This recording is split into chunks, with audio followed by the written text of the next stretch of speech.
नमस्कार, let's cook with जेडीमध्ये मी तुमचं खूप खूप स्वागत करत आहे. तर आज मी बनवणार आहे सगळ्यांच्याच आवडीचा शेजवान फ्राईड राईस. अगदी बनायला खूप सोपा आणि लवकर होणारा हा पदार्थ आहे. चला तर मग बनवायला सुरुवात करूयात शेजवान फ्राईड राईस. तर त्यासाठी मी सर्वप्रथम इथे बासमती तांदूळ घेतलेला आहे. तो स्वच्छ असा धुवून पाण्यामध्ये अर्धा तास भिजत ठेवलेला आहे. आणि त्यानंतर मी आता गॅसवरती एक मोठं पातेलं घेतलेलं आहे. त्यामध्ये 4 ते 5 ग्लास पाणी टाकलेलं आहे. पाण्याला छान अशी उकळी येत आहे. आता मी त्यामध्ये धुतलेला तांदूळ ॲड करते. तांदूळ टाकून घेतल्यानंतर मी त्यामध्ये थोडासा लिंबाचा रस टाकणार आहे. लिंबाचा रस टाकल्यामुळे काय आपला भात असा मोकळा होईल, एकमेकांना चिटकणार नाही. आणि त्यानंतर मी आता चवीपुरतं मीठ टाकून घेते. त्यामुळे आपल्या भाताला छान चव येईल. आणि सगळं टाकून घेतल्यानंतर आपण छान असं मिक्स करून घ्यायचे.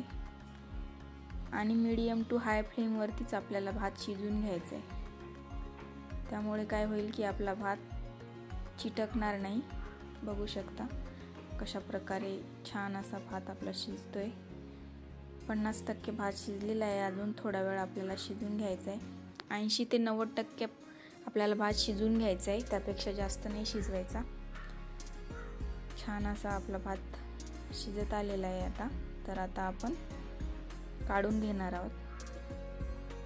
तर मी इथे एक मोठं ताट घेतलेलं आहे. त्यामध्ये मी सर्व भात काढून घेणार आहे. त्यामुळे भात आपला लवकर थंड होईल आणि जास्त प्रमाणात शिजल्या जाणार नाही. कारण तो काढल्यानंतर पण गरम असतो आणि ते वाफ जर का आतल्या आत राहिली तर तो अजून जास्त प्रमाणात शिजेल आणि त्यामुळे तो मऊ पडून जाईल. आणि मग आपल्याला मिक्स करताना परत असं त्याचा चिखल झाल्यासारखं होईल. तसं आपल्याला नाही पाहिजे. आपल्याला एकदम असा मोकळा भात पाहिजे. बघू शकता किती छान असा मोकळा शिजलेला आहे. आता मी गॅसवरती कढई ठेवलेली आहे. त्यामध्ये 4 ते 5 चम्मच तेल टाकून घेतलेलं आहे. तेल गरम झालं की आता त्यामध्ये एक कट केलेला कांदा टाकणार आहे. बारीक कट करून घ्यायच्यात भाज्या आपल्याला सगळ्याच. कांदा टाकल्यानंतर मी आता त्यामध्ये एक शिमला मिरची कट करून घेतलेली ती ॲड करणार आहे. त्यानंतर मी इथे एक अर्ध गाजर कट करून घेतलेले ते टाकणार आहे. भाज्याचं प्रमाण आपण आपल्या आवडीनुसार कमी जास्त करू शकतो. तुम्हाला ज्या प्रमाणात भाज्या आवडतात त्या प्रमाणात तुम्ही टाकू शकता, कमी जास्त. त्यानंतर मी इथे एक पत्तागोबी टाकलेली आहे, कट केलेली. आणि छान असं मिक्स करून परतून घ्यायचं आहे आपल्याला हे. आणि गॅसची फ्लेम आपल्याला हायच ठेवायची आहे. कारण की मीडियम गॅसवर किंवा स्लो गॅसवर केलं तर भाज्या आपल्या जास्त मऊ प्रमाणात शिजतील. आपल्याला तसं नको आहे. आपल्याला भाज्यामध्ये थोडा क्रंच असायला हवा, म्हणून आपण मीडियम टू हायवरच फ्राय करून घ्यायचे. त्यानंतर मी इथे मटर ॲड केलेले आहेत आणि अद्रक, लसूण आणि कोथिंबीरची पेस्ट टाकून घेतलेली आहे.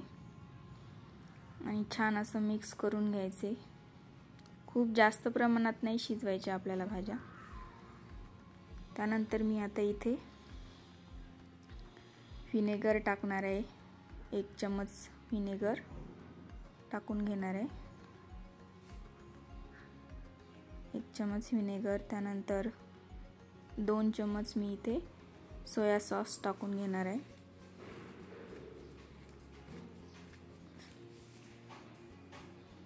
त्यानंतर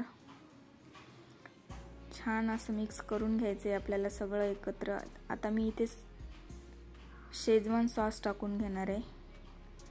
तुम्ही तुमच्या भाताच्या प्रमाणानुसार यांचं प्रमाण कमी जास्त करू शकता. आता छान असं मिक्स करून घेतल्यानंतर आपण आता यामध्ये शिजून घेतलेला भात टाकून घेणार आहेत. बघू शकता किती छान असा कलर आलेला आहे. आणि यामध्ये आपण आपला भात टाकून घेणार आहे. अगदी हलक्या हाताने टाकून घ्यायचा, जेणेकरून जे आपला भात जो शिजलेला एकदम मोकळा आणि त्याचे लांब असे शीत झालेले आहेत ते तुटणार नाहीत याची काळजी घ्यायची. आणि अलगद असं फिरून घ्यायचं आहे आपल्याला. आता सगळ्या भाताला मसाला लागेल तोपर्यंत आपल्याला छान असं मिक्स करून घ्यायचे, अगदी हलक्या हाताने। बघू शकता किती मस्त असा भात शिजलेला आहे, एकदम मोकळा मोकळा झालेला आहे। अगदी सोपी आणि झटपट होणारी रेसिपी आहे। भात जर का अगोदरच शिजवून ठेवलेला असेल तर अगदी 5 ते 10 मिनिटांमध्ये तयार होणारी रेसिपी आहे। त्यानंतर मी ते बारीक कट केलेली कांद्याची पात टाकून घेणार आहे, ती पण छान मिक्स करून घ्यायची। बघू शकता तयार आहे आपला शेजवान फ्राईड राईस। व्हिडिओ आवडल्यास सबस्क्राईब करायला विसरू नका। थँक्यू।